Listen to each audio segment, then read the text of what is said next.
Hello and welcome to CourtGames, a Legend of the Five Rings podcast, funded by the Legend of the Five Rings Discord Patreon. This podcast will focus on the role-playing game stories and lore for Legend of the Five Rings. I'm Korvar. I'm Kakita Kaori, and today we are going to be working on the next episode of our Environments series on deserts. And I think this is going to be the last one of our Environments series, so one more interesting environment to go. Yeah, we do have some news in that there's been an article on the Edge website to do with Rift of the Wilds, and specifically the Shinneman Forest. So it's primarily on the Shinneman Naga, which is separate from the Ivory Kingdom's Naga, which is an interesting development that when Path of Waves first came out, it was just kind of, oh, there's another group of Naga. Mm-hmm. So we might be finding out how that's going to come out. So these were originally part of the whole of the Naga. They were separated from the people by the Shadowlands when they were created and hid from them in the Shinneman Mori, building a great home underground there, and then slowed and slept. Their skin turned to stone. It sounds interesting. All of this is in this preview article. So it says that handfuls of Naga occasionally do awaken and venture out into the world to deal with various threats that might cause them problems as they sleep under the Shinneman Forest. They believe that the Shinneman Forest itself is calling them out to protect the forest. And then when the danger is over, the Naga go to sleep again, which, of course, as players gives you the advantage of being able to play a Naga just about any critical time in history of Rokugan that you want to play a Naga. It does have more Naga rising recently in the timeline because, well, maybe bad things are beginning to happen in the time. Might just be, yes. And yeah, their scouts can apparently use illusions to look like humans, so they do that when they're scouting, presumably so that, well, they're less likely to get horribly mangled. Although they didn't do that when they met the crab in that fiction, which is a great pity. Well, the crab kind of met them. Yeah. Probably wasn't all that planned. In the Rift of the Wild, there's going to be a new shape-shifting school. It'd be fun to see how that turns out. And there are going to be Tengu and Nezumi schools as well in Rift of the Wilds. Yeah, and these are meant to be models, so you can make your own non-human species if you want. But, Naga go out to go observe human culture and figure out what's going on, so you have to be able to fit in there. So it sounds very interesting. I am not personally as eager as some to play non-human races in Rokugan, but I know some people really like it. So having a broader variety of them is all for the good for that. Absolutely. It's interesting that they're still using schools because that's when we looked at the Kitsune long time ago. The fact that it is a school can interact with the setting and the system in interesting ways. It may be a limitation of the design for 5th edition for how that... Yeah, might be something to think about, yeah. Anyway, there are some other pieces of little news. There was a collection of Halloween wallpapers that Edge put out. That was nice. In addition, Robert Denton, or Spooky Denton, had a Halloween fiction that he posted about the Moth Clan, or a member of the Moth Clan. It is not official. It's just a fan fiction. But since Denton has done most of the Halloween fictions, or many Halloween fictions over the years, since the days he worked at AG, he was kind of doing it informally, on his own to continue the tradition. And the Emerald Legacy group also put out a Halloween fiction. So if you're a little late on your Halloween celebrating, or you want to go back and reminisce, you can go find a couple of good stories there. So, and wallpapers with scary, skeleton type stuff on the Edge website. Yep. There's also been on Drive-Thru RPG, the Edge studio have put out Blood of the Lioness, and there's also a bundle of pretty much all the PDFs, I think. Pretty much for 5th Ed. Of them. Yeah, certainly yes. It's a whole heap on Drive-Thru-RPG. So Just encouraging new players, so good stuff. yeah, and we'll have links to all of that in our show notes. It does mean that Edge is finally up to date with all their published material on Drive-Thru-RPG and PDF. They aren't all translated into all the languages that they normally can get translated into, but at least as much as it is. So that's our news. We'll try and get that out there in something of a timely fashion, I suppose. But we are going to move on to talking about deserts. Deserts are not a big feature inside Rokugan. There aren't any deserts in Japan. A desert being defined as an area of land that gets at most 50 centimeters or 20 inches a year of precipitation. So it's not like none, but not a whole lot. Now, technically, you could have deserts be very small in the real world. But for gaming purposes, you can't really functionally have a desert that's going to impact your RPG in a useful way unless it's something bigger than you can cross in about 4 days afoot. Because otherwise it's just like, oh, the land is drier here, but you walk across it anyway. It's not, it's good, you know, it's not quite the same. But when you start getting to being 4 or 5 or 6 days or more, then you actually get a desert of enough size to worry about. But there are nothing like that in the main body of Rokugan, though you could argue that certainly the Shadowlands could have areas that are like that. Absolutely. And you could say that the Unicorn Lands sort of trail out into that sort of territory.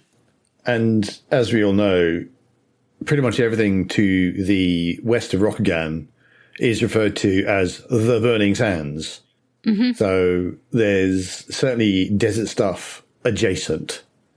And if you spend any time going that direction, then this may all be of use. Right.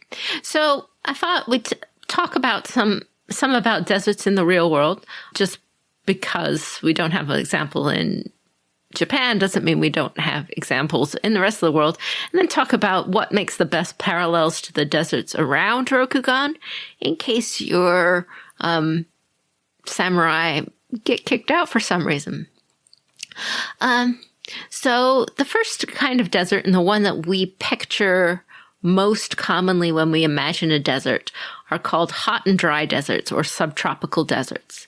And they are hot and they are dry all year round. These are primarily created in the areas below the fiercest, the strongest primary trade winds. Because what happens is that you get these really high trade winds that run all year, and they run between 15 and 30 degrees latitude on the Earth. And they blow so hard that any cloud cover that could be accumulated is all shredded to pieces. It gets blown apart by these trade winds. And because the cloud cover can't accumulate into any size without being shredded, it leaves the lands underneath them exposed to the sun year round, and it doesn't stay long enough in order to be able to drop their precipitation. That's why you get these big dunes, because they're sustained. They're all year round. They're going to be the hot and dry, and you get these dunes and these very, very small areas of plants growing, either rocks or gravel, because all the dust has been blown away because of how windy it is. So it's sand. You get these sand deserts, not dust deserts, as it were. And so that's what you see when you see the Sahara, and you see in the Middle East and some of the other places in the world, you get these subtropical hot and dry deserts. So that's one kind. You also get semi-arid or cold winter deserts, long dry summers, some rainfall, and a cool winter. So you get things like in the mid-latitude deserts, areas in an interior drainage basin far from the ocean and precipitation, where instead of being hot, it's actually because it's too cold for the air to carry enough water in. Right. It can't carry it into this basin. It can't carry water into this low area because the ground around it is so high that it causes the water to drop on the other side. So it's gone through a cold area, like the mountains. It's gone through this cooler, high area and it's dropped its rain. And so now you can't get into the basin on the other side. So there's no water there. That's a mid-latitude desert. And that's kind of related to rain shadow deserts, which are the same thing, but they're not blocked in a basin. They're blocked by a really tall mountain range. And that mountain range does the same thing. It prevents clouds from reaching the protected side of the range. So if the wind is blowing north, then all the rain falls on the south side of the mountains. And therefore, when it gets to the north side of the mountains, there's no water left in it. So in that area, it's dry and it's called a rain shadow basin. Another kind of desert that you can get. And this isn't in Rokugan, but this happens on the west edge of continents. So potentially out west, you could get something like this, something to think about. And these are called coastal deserts. Now, coastal deserts have cold winters and warm summers. And what causes them is that instead of warm ocean currents coming up near the continent, bringing all that lovely warm air and water saturated, ready to slide up on land, like you get in England with the Gulf Stream. Instead of that, what you get is cold ocean currents coming near and coming down the coast. So the water is moving down from a cold or polar region and down the coast south. And because of this, because it's cold currents, not warm currents, going on, blowing, carrying the water, the rain already fell out over the ocean, over that cold water. And therefore, it's not bringing the rain onto the wet air onto the land like you would think it does. And but the wind is pretty high over these currents, and it blows and strips any cloud cover that did accumulate away, kind of like what we talked about before. So these tend to be on the western edges of continents. This is the California deserts. They're pretty narrow, so just something to think about there. You I suspect most people don't think of being on the coast. Like, how could it be a desert when there's water right there? But if you're not getting the rainfall, that's the main thing. Yeah. Yeah. So it's just a different kind of desert. Another place that people don't tend to associate with deserts is polar deserts, because it's really cold and there's ice, and surely ice is water, and how can that be a desert? But for much the same reason, it's very cold. So any air that's coming up there has almost certainly lost all of its moisture before it gets there. And in fact, I think the most deserty desert, like, hasn't received rainfall in 1,000,000 years or something, is in the Antarctic. Precisely because there's almost no precipitation that actually gets there, despite the fact that there's a massive great ice sheet. Yeah, that's very far from Rokugan. So that's just being complete, because we're just saying all the different kinds of deserts. You never know when your PCs could be teleported someplace. But as we've said, no deserts in Rokugan anyway, or very few, if anything. However, let's talk about deserts in Rokugan. As we said, there's none noted in the primary body of Rokugan. You could make an argument to have a coastal desert along the edge in the Shadowlands, the coastline of the Shadowlands, if you wanted to. I think that would be a legitimate place to stick one if you wanted to stick it. Of course, it'd be in the Shadowlands, so it's got other problems.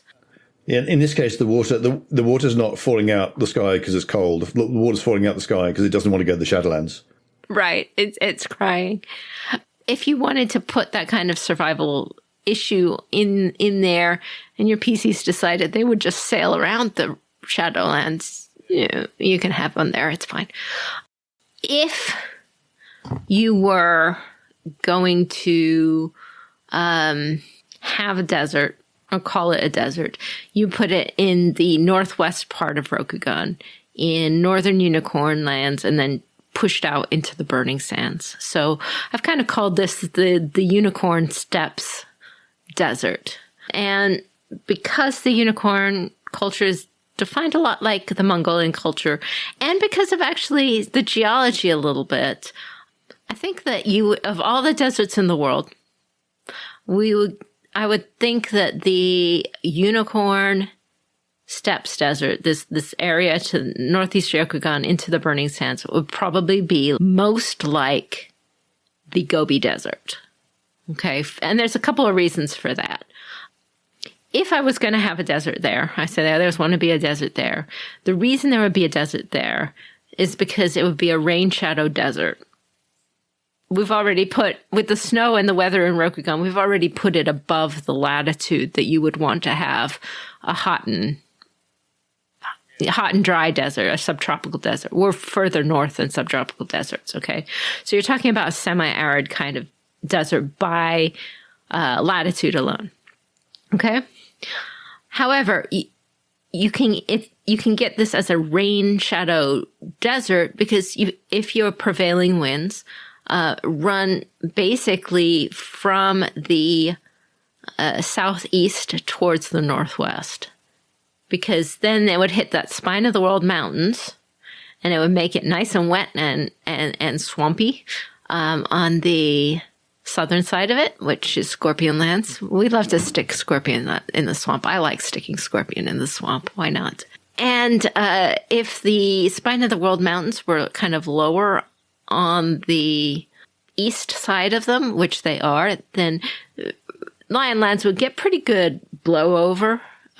So they'd get some precipitation. It would not be as wet as Crane Lands would be, or Scorpion Lands, but, you get enough precipitation.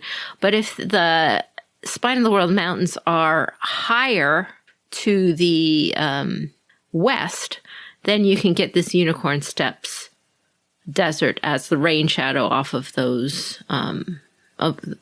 mountains. Could you not also get something from the Wall of the North Mountains if the prevailing winds are more directly east-west? The Wall of the North, the Great Wall of the North Mountains run east-west. So to make a rain shadow, you'd either have to have a prevailing wind running from north to south, which is weird, but let's say it's possible because we don't know. But then your rain shadow desert would be Lion Lands. Solidly Lion Lands. It wouldn't be. I was just thinking, not a lot of rainfall would get all the way to the west of those mountains, I would have thought. Right. Well, like I said, if the prevailing winds went from east to west along the front of them, they would just keep carrying the winds inland through that channel from Otosanuchi straight through to Unicorn Lands. But, however, that doesn't mean that the Great Spine of the World Mountains don't play a part, because they are even taller than the Great Wall of the North Mountains are even taller than the Spine of the World Mountains. So you can have an even bigger, more impacted rain shadow north of them, or potentially northwest of them, and then you get the area that is the Burning Sands. Of course, this is all just, we don't even know the geology or the geomorphology or whatever of the area outside of Rokugan. So this is all just playing around. And in the depictions that we've seen, they often seem a lot more, the pictures are often more inspired by these Saharan type deserts rather than rather than the Gobi Desert. I mean, there's a lot going on because everyone kind of talks as if you walk 5 steps outside of the Unicorn Lands and you're in the Caliphate. But where are the Ujik? Where are the Ujikai and all those people? They've got to be in there somewhere. And that's, all the stories say, that's the first people that the unicorn ran into. So there's room for more than one sort of desert out there, I feel. Yes, there is. It's just kind of, how do you want to do this? How do you want to compare it? In the Into the Burning Sands unicorn novel by Daniel Clark, there's a lot of cool, people here. He doesn't talk about the environment very much, but he has the story of what peoples are where along that sand road that connects Unicorn Lands to the city of Al-Zawira, which is kind of the center of the Caliphate. But right now, what I thought I'd focus on would be focusing on what it would be like to be in a Gobi style desert, which is the most common one your PCs would encounter unless you were doing extensive creative work outside of the Empire, which you're welcome to do. The desert in this kind of desert is pretty high elevation. It's got really, really long, dry summers. It's got very cold winters. It freezes. But it can get very hot during the day. You're not going to get the cloud cover to protect you. You're going to get broad salt flats, which is something that you're not going to find internal to Rokugan very much. And that's important because we'll talk about how people make their livelihood out here. Obviously, the biggest challenge in this kind of desert, like the Unicorn Steppe Desert, is that it's going to be the biggest challenge is finding water, right? So this one is a pretty well traversed desert. There are people here. There are a lot of people there, at least along the sand road. That doesn't mean that you can't walk 2 days without seeing a person. You absolutely can, but you could do that inside Rokugan too. It's not. It's not that, but for a desert, it's pretty well traveled. And your water sources are going to be found most commonly as groundwater, either in well-defended wells, like specific wells, or in areas where there are chasms or low bits or springs or other things that will be at the base of hills or in deep drainage places where the groundwater is hitting the surface. So you're not really going to very often find a lake or a pool. That'll all be dried up, but they're going to be protected from the sun because they're going to be in these cracks in these deep parts. That's just where it is. The groundwater is low. Yeah.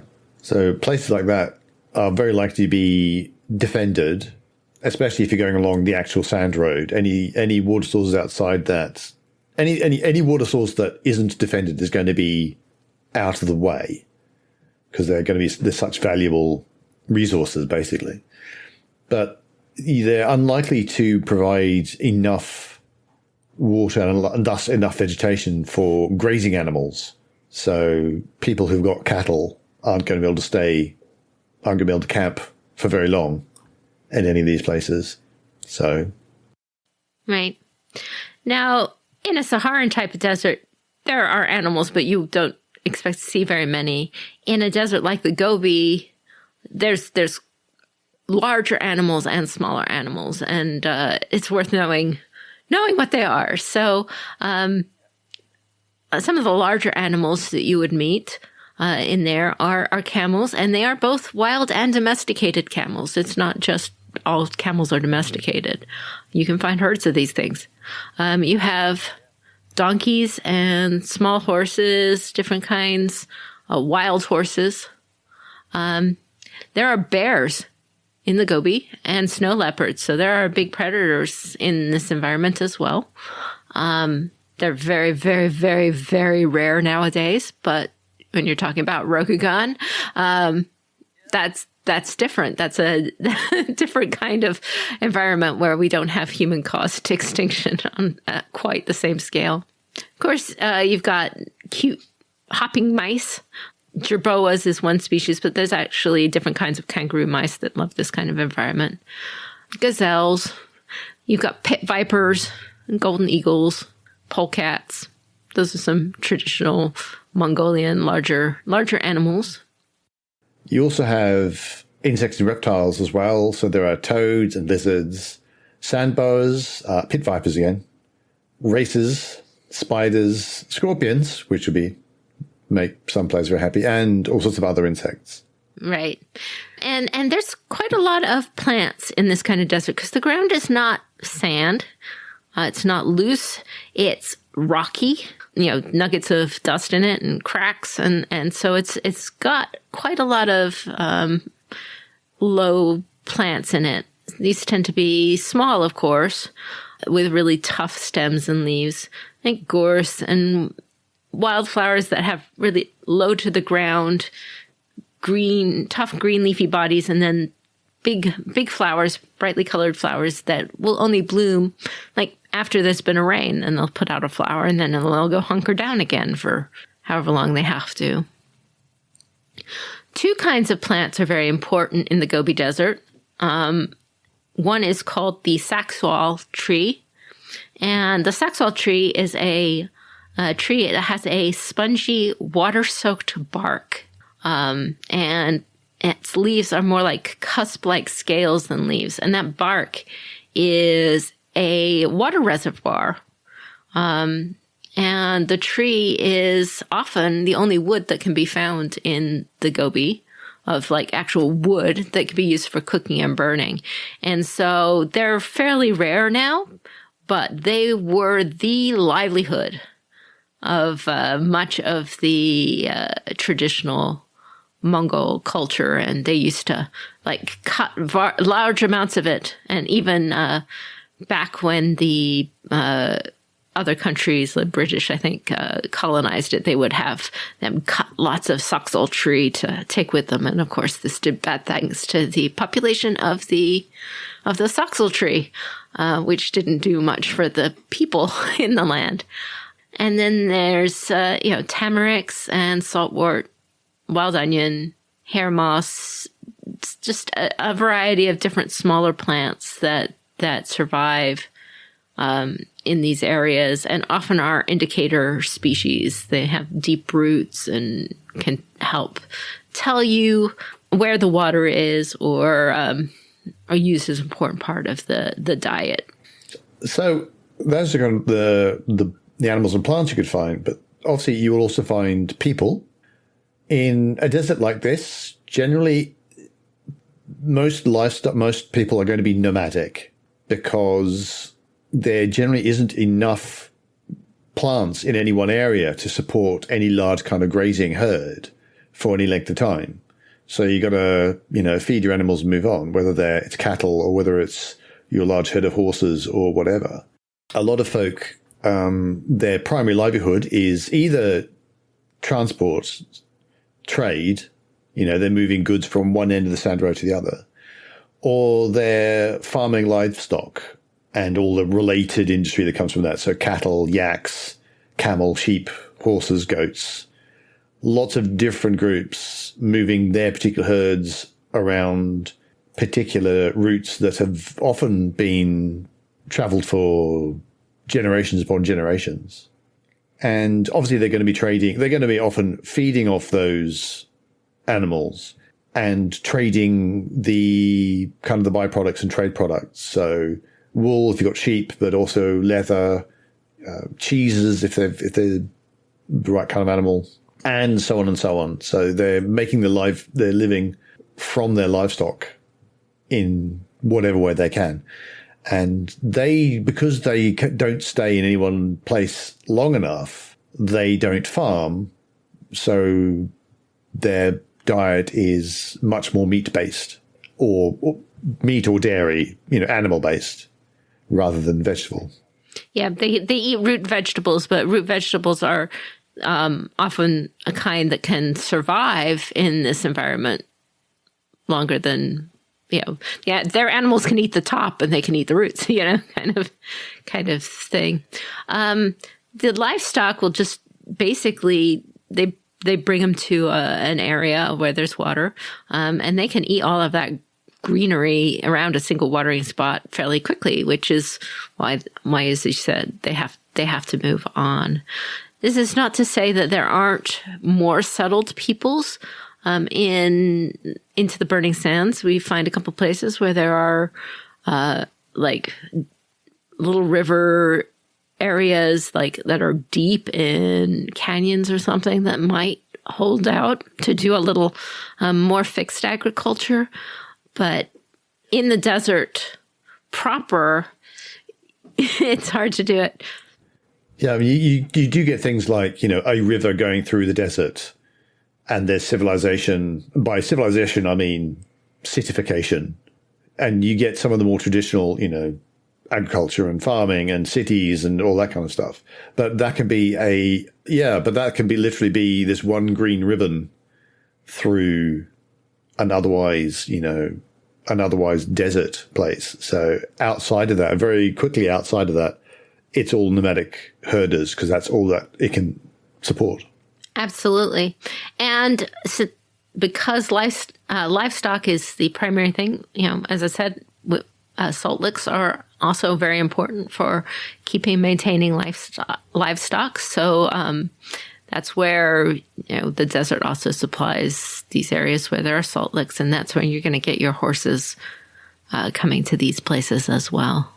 And those are somewhat harder to find in mainland Rokugan. So that's part of the reason why the unicorn have these great horses, is because horses are found wild in a desert-like environment, oftentimes, and they have access to their grazing animals. They can be herded, they can be bred. They have these salt licks, and horses in Rokugan don't have that centuries of that as a herding livestock.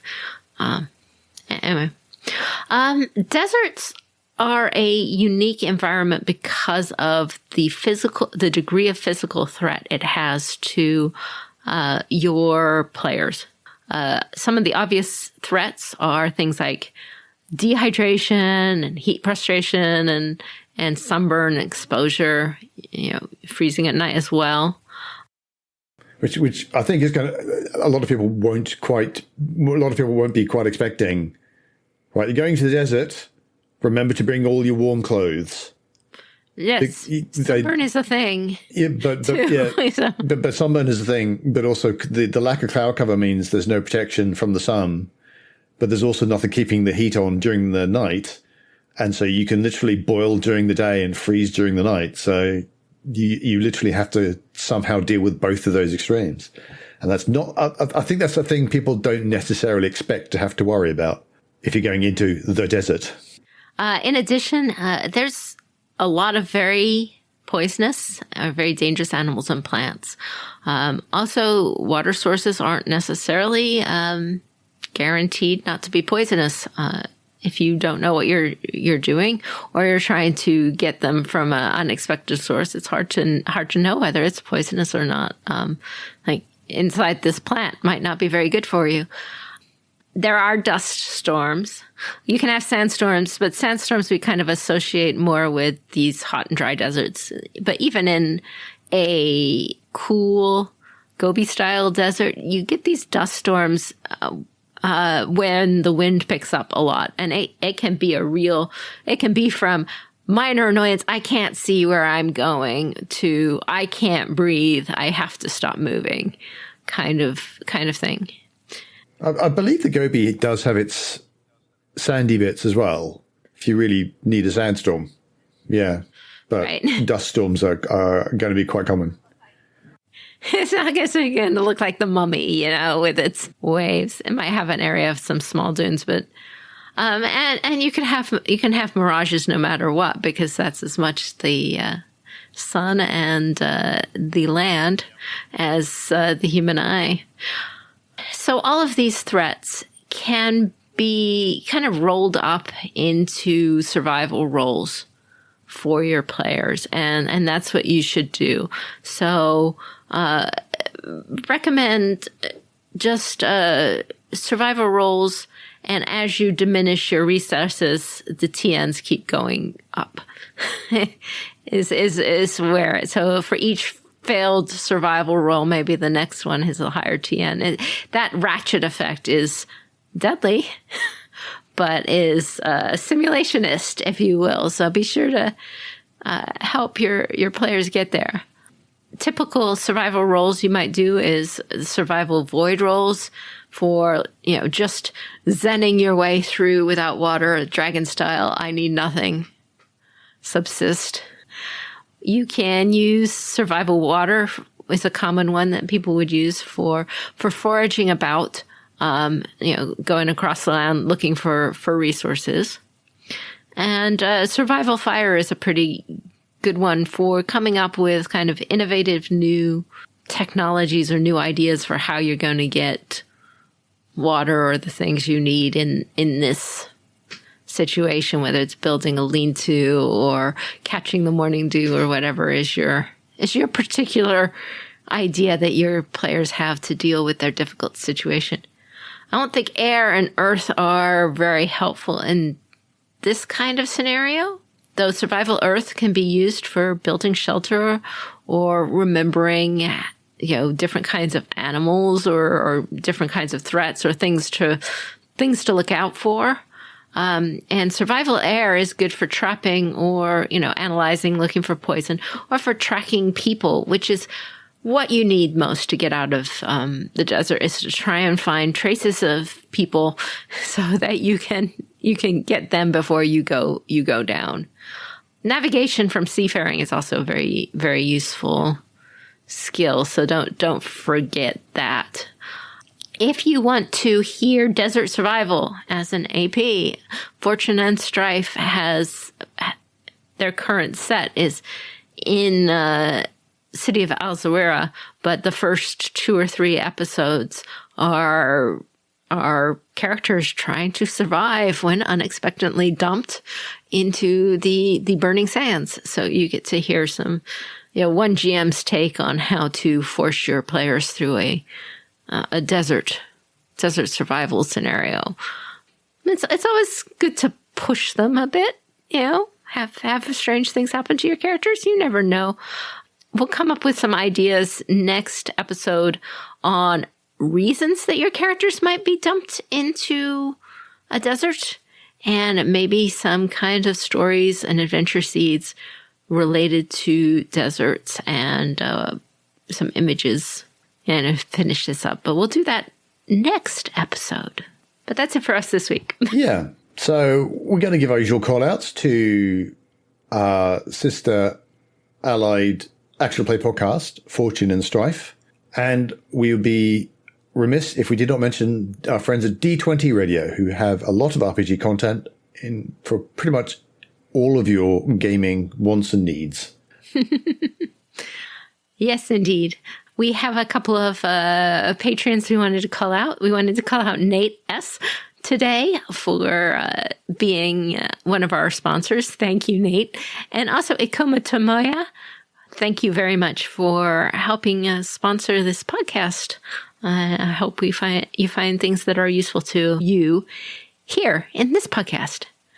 Our content overall is funded by the Community Discord Patreon, and friends like Nate and Tomoya and others support our editing costs, as well as our website, where you can see and store longer-term information. You can see summaries, RPG tools, and more as we think of them. And in exchange, we try to have special bonus content like adventure seats when we can, or early access to our AP podcasts, and other things as we think of them. Online, you can find us at our website, CourtGamesPod.com. On Twitter, we are twitter.com/CourtGamesPod. And our Patreon is at patreon.com/CourtGames. But that's it for us this week. This is Kikita Kaori. May the fortunes favor you. And I have been Corva, and until we meet again, keep your jade handy.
Correctly with the correct amount.